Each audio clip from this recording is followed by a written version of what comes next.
We have been talking about underperformance of employees, all the reasons why somebody may not be meeting your expectations. As a leader, when you run into situations where someone's not performing, the easy, simple framework that I'm recommending based on research is the MARS model. It's an acronym that talks about 4 factors that impact an employee's individual performance: their motivation, their abilities, their role clarity, and situational factors. The first 3 are individual factors that impact performance, provided that the environment or the situational factors are also conducive to it. So far, we've talked about when somebody's lacking motivation, what do? Check that video for that reason. The second and third is around if somebody does not have the knowledge, skills, and abilities to do their job, or they're not even clear about your expectations. What are some of the things that you can do if someone is missing the abilities piece or the role clarity? And the last piece is about situational factors, which is what will be the focus of this video. The last factor I will talk to you about is situational factors. You can have someone who is so motivated to do a great job. They have the knowledge, skills, and abilities to do that great job. And they have no doubt about what your expectations are, what the role expects, and how to over-deliver on that promise. You can have all of those factors, and the employee is still not able to deliver. That's where some of the situational pieces may come in. In that way, situation or situational factors act as a moderator between someone's motivation, their abilities, and their role perception or role clarity, and how it impacts their performance.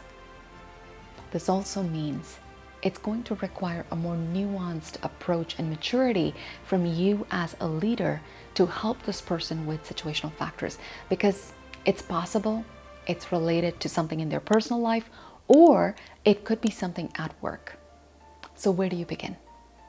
We start with open communication. As I said in one of my previous videos, there is no way you can predict the source of someone's underperformance without having a conversation with them. Exploring together what is the issue or the issues are, so that together you can help support this person overcome whatever the barriers may be. Now, if you ask somebody what's going on when they underperform and they say, oh, things are just really rough at home, some issues in my personal life, and I'm so sorry. Now that seems genuine. Well, and you make temporary arrangements, you support them. How do you know that genuinely this is an issue that is temporary and really contingent on situation, not about their motivation or abilities or role perception? I ask you to look at the patterns of their past performance.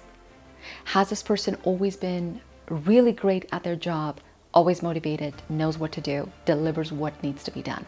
And this is atypical performance. That difference, when you look at the pattern of what has happened over a long time and you see something is different now, that is a much stronger confidence. Their underperformance is related to situation rather than one of their individual factors. But if the person has a constant history of, that example when I taught undergraduate and graduate students for about 10 years, and dog ate my homework. If you have situations where dogs are eating your homework, different pets are eating your homework, your grandparents have died, all kinds of examples that come up and students present because they haven't done what needs to be done. Use that same equivalent. If you worked with this person for 8 months or 8 years, and they are never, hopefully it's not 8 years, but they have never delivered to your expectations, much less exceed them. There's always something. They can come up with an excuse. They're always pointing the finger outside, not on what they can do or what they need from you to be able to deliver to the highest quality. Well, if that's the case, I will invite you to consider exploring deeper and rather than just taking their word for that it's a situational factor. But if it is truly atypical, where somebody was a great performer and this is a shift from their regular performance, yes, this requires not just compassion, but also your investment in helping this person see through this rough phase. So what are some of the things that you can do? Start by listening with compassion. Don't ask them to overshare anything that they're not ready to share. That is not relevant to the work. But if they're saying there are challenges in their personal life, empathize that they're experiencing something like that. Ask them, what do you need from me that I can do to support you? And then you can create some temporary flexible arrangements, whether it's giving them less work, whether it's sharing that responsibility with another colleague, or being more actively engaged in supporting some of the things that they may need. Let them tell you what ideal support will look like, rather than telling them, oh, you know what, don't worry about it. Don't do any of these things. I will pass your work to others, and so on and so forth. Maybe that's not what they want. So let them decide and tell you what ideal support looks like. When and if you are passing some of their work to other colleagues, it is important to maintain confidentiality, because telling other people that, oh, so-and-so is experiencing challenges at home and therefore some of their workload is being passed to you, is a violation of the trust of that person confiding in you about what's going on. But if they give permission, if they have shared with the team, that is absolutely their purview, not yours. But as a manager, you want to have some time-bound plans to make sure that the work still gets done, this person gets supported, they're hopefully seeking support from, if you have employee and family assistance programs, and that there is a plan that they can get back to the level of performance that they were before. If unfortunately they're going through something that is a long-term challenge and may not be resolved, it is also a conversation that you need to have with the person. Maybe not the first conversation, but an ongoing conversation, because the rest of your team is also depending on you. Looking at situational factors as short-term solutions, medium-term, and then long-term, while showing empathy and compassion to someone who was previously a high performer, builds that affective commitment where the person feels, I feel appreciated. Just because I'm going through a rough patch, you're not dropping me and you're supporting me, which most likely will make the person contribute even more when their circumstances are better. Now, if it is something at work where it is a conflict that is a problem, bureaucracy, processes, or anything that is within your area or norm of control, that is your opportunity as a leader to remove those barriers. Set timelines, because it is not always possible. If culture is the issue or bureaucracy is the issue, that may not be under your control, first of all.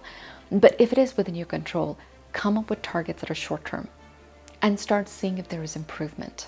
And as you go through this, if you need additional support, talk to your HR. They may be able to provide more resources or recommendations that support this employee. But it doesn't matter whether the issues are around lack of motivation, ability, role clarity, or situational factors. Documenting how you're supporting this employee, what coaching conversations you're having with this person, how you're letting them co-create the solutions with you to address the underperformance, that goes a long way in making sure that you're doing your part as a leader.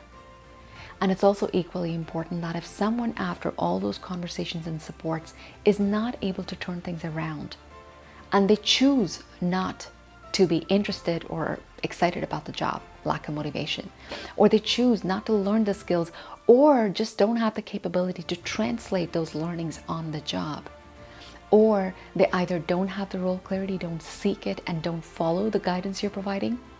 And last, if they're not willing to work through this rough patch to come, on the other side of things. If that is the case and you have to cut ties with this person because their underperformance is impacting the whole team, documentation will go a very long way. Usually managers and leaders find it very difficult to have these conversations, but if you adhere to emotional intelligence, which means that you check your emotions, you check your frustration, and you ground it in your commitment that you are everyone's leader. It is your job to provide that support. It's your job to manage that underperformance. That means you will be much more confident and comfortable in having those ongoing conversations, recording them, and taking corrective action. I hope these tips have helped you, and the simple model MARS, MARS, of individual performance can help you in a structured way in figuring out sources correctly, figuring out the sources of underperformance, and then coming up with solutions that actually address that rather than generic solutions. I hope that was helpful. If it was, please like and subscribe to my channel and continue to watch for more content that helps you be an effective leader. Thank you for watching.